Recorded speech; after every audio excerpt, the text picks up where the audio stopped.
Halo, Assalamualaikum warahmatullahi wabarakatuh. Salam sejahtera, Om Swastiastu, Namo Buddhaya, salam kebajikan. Perkenalkan, saya Insinyur Andri Kurniawan Pamuji, Eskom M.Link, sebagai dosen di Program Studi Sistem Informasi Universitas Katolik Sugio Pranoto, Semarang.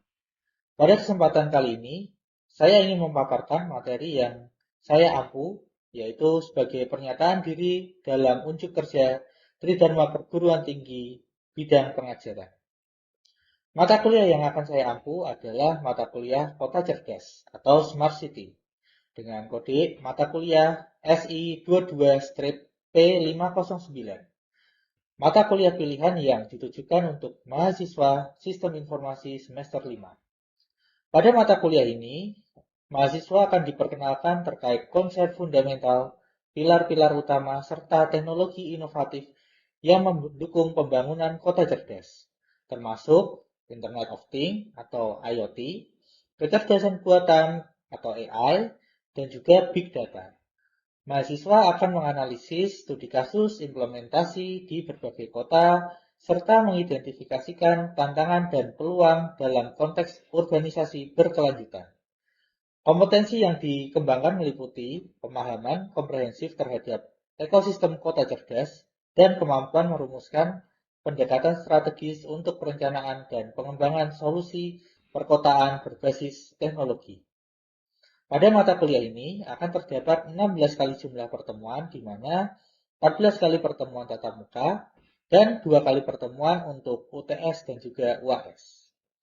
Cakupan pembelajaran meliputi konsep kota cerdas, pilar kota cerdas, pembahasan setiap komponen di pilar kota cerdas, sensor perangkat IoT, Big Data, dan AI, serta studi kasus implementasi kota cerdas dan praktikum proyek kota cerdas. Adapun capaian pembelajaran lulusan atau CPL pada mata kuliah kota cerdas ini yaitu CPL 02 yaitu mampu memahami, menganalisis permasalahan computing yang kompleks dan menilai konsep dasar serta peran sistem informasi dalam mengelola data dan memberikan rekomendasi pengambilan keputusan pada sistem organisasi. Kemudian ada CPL 03 mampu memahami, merancang, dan menggunakan sistem manajemen basis data, serta mengolah dan menganalisa data dengan peralatan dan metode pengolahan data. Kemudian ada CPL 04, yaitu mampu memahami dan menggunakan berbagai metodologi pengembangan sistem, beserta alat pemodelan sistem, serta menganalisis kebutuhan pengguna dalam pembangunan sistem informasi yang berkualitas untuk mencapai tujuan organisasi. Selanjutnya, dalam mata kuliah ini terdapat capaian pembelajaran mata kuliah yaitu CPMK 0204, yaitu mampu memahami dan menerapkan teknologi terkini dalam pengembangan sistem informasi dan komputasi. Kemudian ada CPMK 0304, yaitu mampu mengintegrasikan sistem manajemen basis data dengan teknologi baru yang berkelanjutan. Dan ada CPMK 0404, yaitu mampu mengintegrasikan metodologi dan alat pemodelan sistem untuk mencapai tujuan organisasi.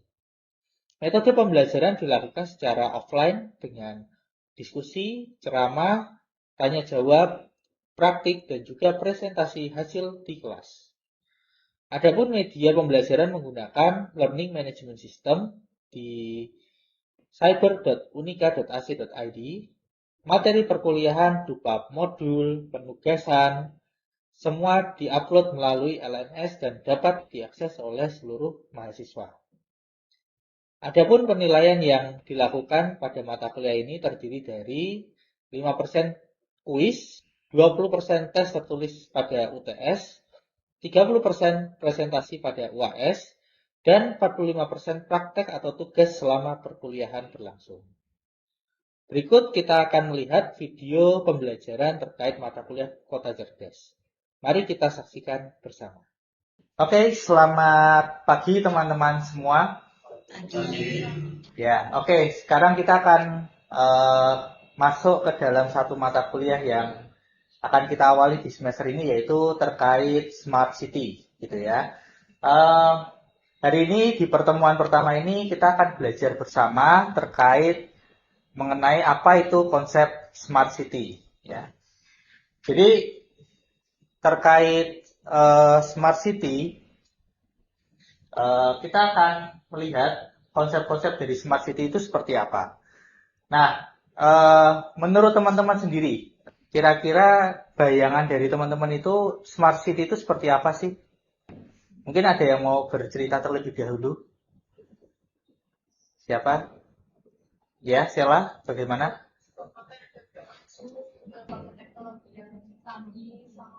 Orang-orangnya juga mampu menggunakan teknologi.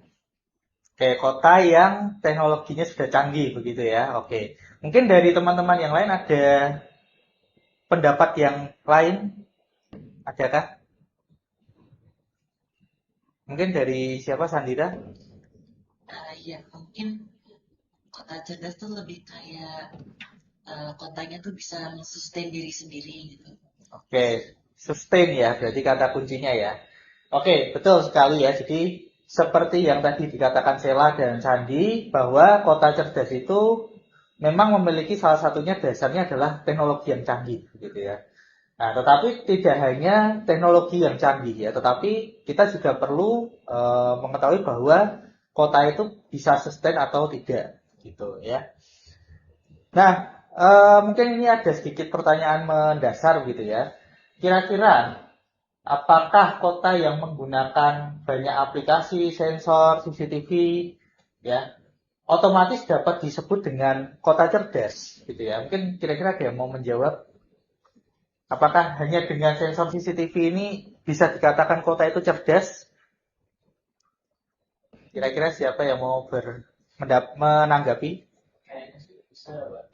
Kan kayak masih setengah tentang cerdas di luar sana kan di dalam kota itu ada sistem kayak CCTV dan apa sudah mati sensor itu masih tetap bisa ditemukan itu juga walaupun masih belum sepenuhnya juga sih. Oke, berarti menurut Debbie bisa dianggap kota cerdas tapi belum 100% kota cerdas ya. Oke, mungkin ada yang lain yang mau menambahkan? Bisa, tapi tergantung orang-orang itu komponen itu gimana. Oke, berarti tergantung pengelolanya ya. Oke, terima kasih untuk feedbacknya.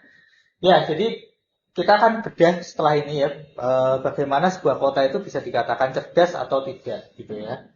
Nah, kita perlu tahu sebelumnya, ketika kita melihat sebuah kota, ya, kota itu memiliki masalahnya masing-masing ya. Beda kota antara kota A dan kota B itu pasti permasalahannya berbeda. Kota Semarang dan kota Jakarta sama-sama kota, tetapi permasalahannya juga berbeda. Ya. Mungkin ada juga kota yang memiliki permasalahan seperti kemacetan, keterbatasan transportasi, ya. Ada juga kota yang pelayanan publiknya lambat dan sebagainya. Jadi bisa kita lihat bahwa masing-masing kota itu punya masalahnya sendiri-sendiri. Dan tentu setiap kota, setiap masalah yang ada di dalam kota itu perlu adanya penyelesaian solusi yang berbeda-beda, ya, sesuai dengan kebutuhan dari kotanya. Nah, itulah alasan mengapa kok kita harus masuk ke dalam sebuah kota cerdas, ya. Jadi supaya kota ini juga bisa menyelesaikan masalah-masalah yang kompleks. Nah, mengapa kok kita harus menjadi kota yang cerdas gitu ya? Karena ya ini, pertama pasti ada tekanan awalnya. Pertumbuhan penduduk itu menjadi salah satu hal yang mendorong kita supaya kita masuk ke dalam kota cerdas. Bayangkan bahwa di Indonesia ini sekarang kita sudah pertumbuhan penduduk sudah hampir berapa? 200 berapa? 270 ya. 270 280 juta penduduk. Itu jumlah yang sangat masif. Berbeda dengan mungkin kota-kota kecil gitu ya. Yang mungkin negara-negara kecil seperti Singapura ya, yang walaupun dia penduduknya cuma 6 juta ya, tetapi dia bisa lebih maju ya, karena semakin besar populasinya maka semakin susah untuk kita mengaturnya. Maka perlu adanya konsep sebuah kota cerdas supaya kita bisa mengatur kotanya menjadi lebih tertib dan lebih cerdas gitu. Nah, jadi dengan adanya hal-hal seperti itu, maka dengan adanya kota cerdas diharapkan nantinya kebutuhan layanan dapat lebih meningkat gitu ya, kemudian lebih efisien dan juga meningkatkan penyelesaian untuk kompleksitas masalah di kota cerdas. Dan ini menjadi salah satu tuntutan ketika kita mau masuk ke dalam kota yang cerdas, maka kita harus bisa memberikan keputusan yang lebih cepat dan juga efisien. Ya. Jadi harapannya dengan adanya kota cerdas tadi, kita bisa memberikan pelayanan yang lebih maksimal kepada masyarakatnya. Nah, bisa kita lihat di sini bahwa kota ini adalah sebuah sistem. Ya, jadi kota itu tidak bisa berdiri sendiri. Kota itu terdiri dari ada masyarakatnya, pemerintah, dunia usaha, dan sebagainya. Dan di mana ini semua saling terhubung satu sama lain. Maka setiap kota itu pasti punya permasalahannya masing-masing. Ya, jadi bisa kita lihat di sini bahwa kota cerdas adalah kota yang memanfaatkan data, teknologi, tata kelola, dan partisipasi masyarakat untuk menyelesaikan permasalahan kota, serta meningkatkan kualitas hidup secara berkelanjutan. Ya, kata kunci di sini memang adalah data dan teknologi, tata kelola, dan partisipasi masyarakat. Jadi tadi seperti yang disampaikan Sheila gitu ya, bahwa kota cerdas itu dasarnya memang adalah teknologi, tapi tidak hanya melulu teknologi. Tetapi ada beberapa hal yang perlu kita perhatikan seperti tata kelola, kemudian partisipasi masyarakat. Ini juga menjadi pendorong sebuah kota itu bisa menjadi cerdas. Ya. Dan tujuannya apa? Tujuannya tentu adalah menyelesaikan permasalahan yang ada di dalam kota. Supaya apa? Supaya meningkatkan kualitas hidup dan tentu ini harapannya adalah berkelanjutan. Nah, bagaimana sebuah kota itu bisa kita anggap sebagai kota cerdas ya? Bagaimana cara bekerjanya? Tentu kita bisa lihat dari masalahnya terlebih dahulu.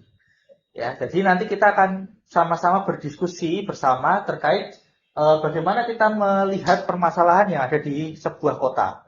Bisa kita melihat dari permasalahan seperti transportasi, seperti pelayanan masyarakat, atau mungkin pelayanan lainnya begitu ya. Jadi kita bisa lihat permasalahan apa yang sering muncul di dalam kota tersebut. Kemudian kita nanti akan lihat ya data-data pendukungnya. Ya, bagaimana data-data terkait permasalahan tersebut bisa mendukung masalah perkotaan. Dari data yang kita kumpulkan, kemudian kita lakukan pengolahan dan analisis dari data.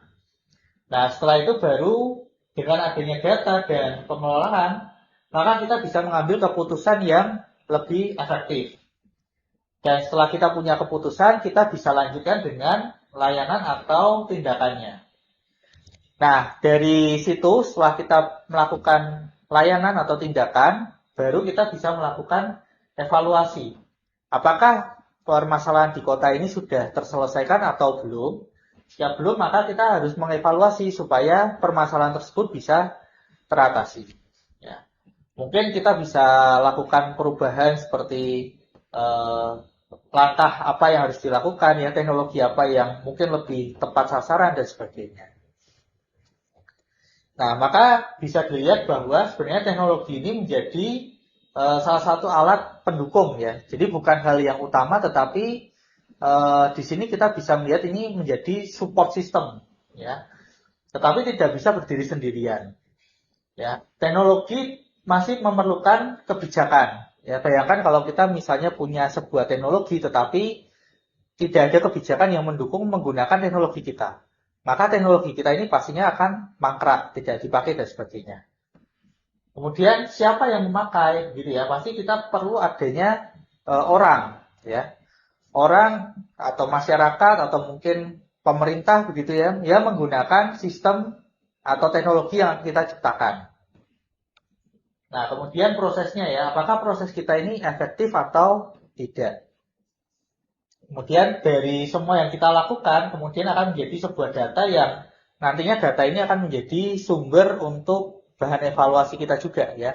Apakah konsep smart city yang kita lakukan ini sudah betul atau masih ada yang perlu disesuaikan kembali. Ya. Dan harapannya juga pasti nanti adalah kepada environment-nya sebagai lingkungan. Jadi pastikan kebijakan yang kita ambil ya, teknologi yang kita gunakan mendukung lingkungan yang kita hidupi sekarang ini gitu. Nah, ini ada sedikit ya mitos versus realita gitu ya. Mungkin dulu teman-teman sering mendengar ya. Jadi kalau kota cerdas itu artinya aplikasinya segudang ya, 1000 aplikasi di dalam satu kota.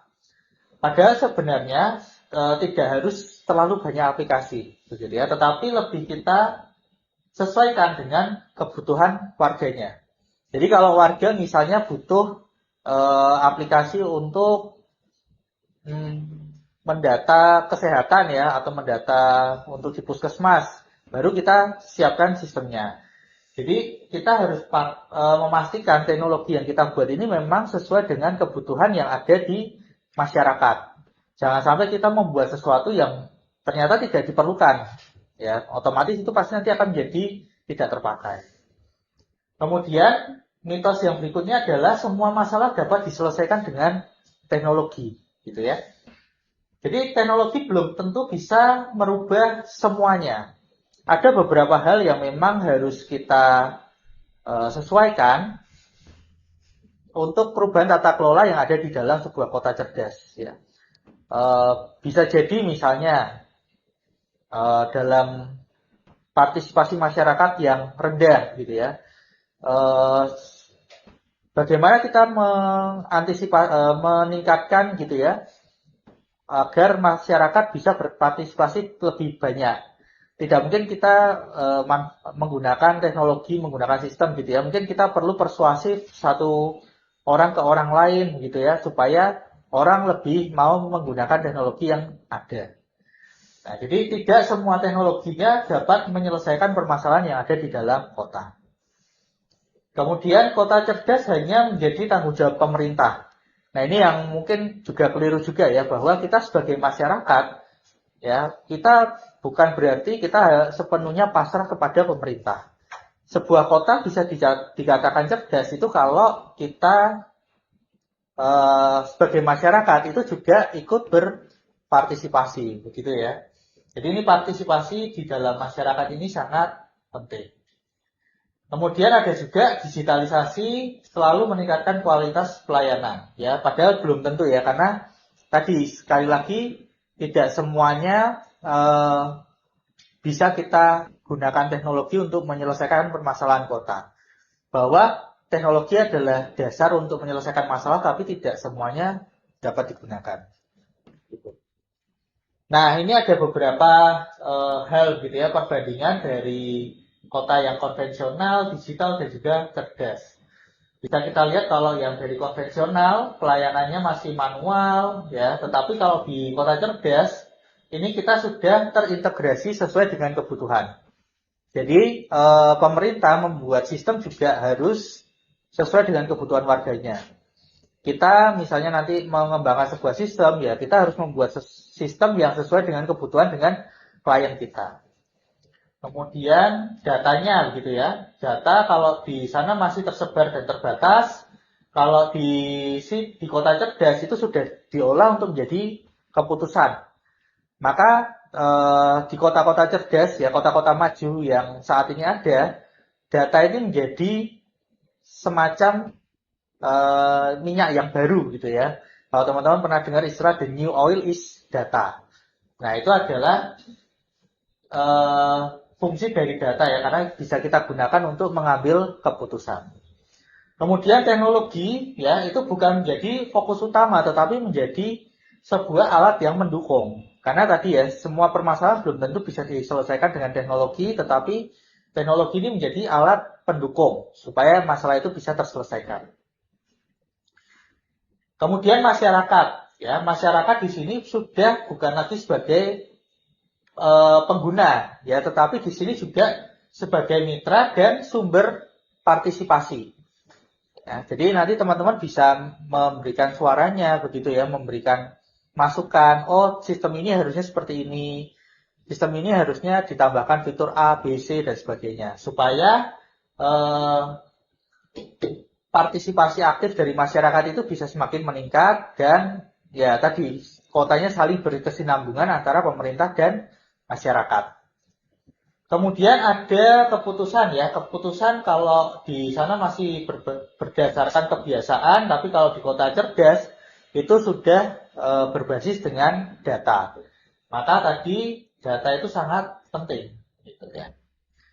Nah, tujuannya apa? Tentu tujuannya adalah untuk kualitas hidup dan keberlanjutan. Ya, kalau di kota yang masih konvensional itu ya yang penting masalah selesai. Tapi di dalam kota cerdas kita lebih ke keberlanjutannya itu bagaimana. Gitu. Nah, jadi ini ya, tadi kesimpulannya adalah apakah digitalisasi sama dengan kecerdasan? Ya belum tentu ya, karena mau secanggih apapun aplikasi yang kita buat ya, tetapi kalau itu tidak bisa menyelesaikan masalah yang ada di kota ya, maka kota tersebut belum bisa kita sebut dengan cerdas. Nah, ini jadi sedikit konsep ya. Jadi nanti dari kota yang awal, kota industri hingga kota cerdas itu ada beberapa hal yang perlu dilalui begitu ya. Dan ini step by step ya. Kita memang tidak akan bisa langsung loncat ke kota cerdas, tetapi kita harus step by step supaya ini bisa terlampaui dengan baik, gitu. Nah, jadi itu tadi bahwa goals-nya dari sebuah kota cerdas adalah kualitas hidup masyarakat, efisiensi sumber daya, kemudian ada transparansi dan akuntabilitas, dan juga ada keselamatan dan ketahanan kota. Begitu.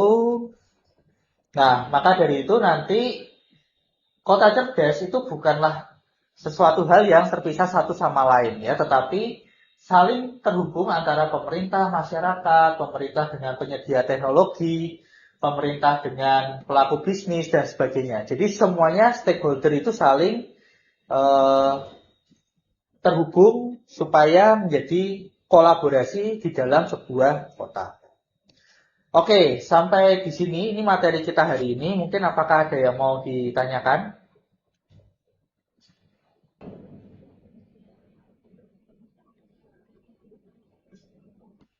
Belum ada? Kalau belum ada, kita akan masuk ke materi kita untuk berdiskusi setelah ini. Jadi setelah ini kita akan berdiskusi dalam kelompok. Nanti silakan bisa berkelompok, mungkin berdua-dua ya. Nanti berdua-dua dengan teman sebelahnya. Nanti kita akan berdiskusi terkait permasalahan yang ada di dalam kota. Nah, jadi nanti kita bisa ngambil beberapa topik yang ada di sini seperti kemacetan atau banjir, sampah, polusi, dan sebagainya. Kemudian kita berdiskusi secara kelompok. Kemudian nanti kita analisis menggunakan alur yang ada di sini. Ya. Kita identifikasi terlebih dahulu masalahnya apa. Setelah masalahnya kita tahu, kita lihat stakeholdernya siapa. Siapa saja sih yang terlibat dalam permasalahan ini. Kemudian kita lihat data-data yang mendukung untuk masalah ini. Ya, nanti kita bisa cari di beberapa sumber di internet untuk mencari datanya. Kemudian kita masuk ke bagian teknologi dan atau solusinya. Ya. Jadi kita merumuskan dengan masalah yang ada, kemudian kita rumuskan sebuah solusi untuk masalah ini. Kemudian nanti kita lihat layanannya seperti apa dan kita rumuskan juga manfaatnya sekiranya apa yang bisa didapatkan dari solusi ini. Serta resiko yang mungkin terjadi. Ya, jadi resikonya seperti apa kalau kita mengimplementasikan kegiatan-kegiatan ini. Ya. Jadi silakan nanti bisa berdiskusi selama kurang lebih 30 menit setelah ini, begitu ya. Nanti setelah berdiskusi silakan bisa membuat sebuah ringkasan gitu ya di dalam sebuah PowerPoint. Nanti silakan bisa dipresentasikan per kelompok maksimal 3-5 menit di depan ya terkait masalah yang diangkat gitu ya. Jadi satu pertanyaan penutup, Apakah solusi yang dirancang benar-benar menyelesaikan masalah atau hanya menambah teknologi? Jadi silakan berdiskusi bersama kelompok, pastikan teman-teman bisa menyelesaikan sebuah masalah dengan solusi yang paling inovatif. Oke, sekian mungkin dari saya. Silakan kita mulai berdiskusi.